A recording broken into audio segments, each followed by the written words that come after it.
যাকে যুক্তবর্ণ বলতে পারি না। সেই জন্য স্বরবর্ণ ও ব্যঞ্জন বর্ণ যখন যুক্ত হচ্ছে তখন তাকে কিন্তু আমরা যুক্তবর্ণ বলছি না, যুক্তাক্ষর বলছি, যুক্ত বর্ণ নয়।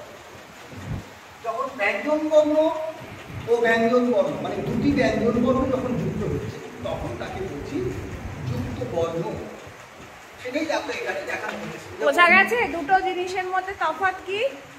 যুক্ত বর্ণ আর যুক্তাক্ষর দুটো কিন্তু আলাদা আলাদা জিনিস। যখন স্বরবর্ণের সঙ্গে ব্যঞ্জন বর্ণের মিলন হচ্ছে তখন তাকে কি বলছে?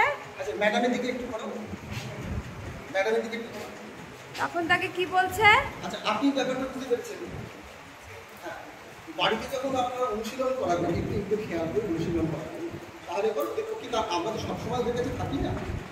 আর আপনাদের পক্ষেও আমরা তো জানি যে কোনো ব্যঞ্জন বর্ণ স্বরবর্ণের সাহায্য ছাড়া উচ্চারিত হয় না, তাই তো? তো সেক্ষেত্রে প্রত্যেকটা ব্যঞ্জন বর্ণের মধ্যেই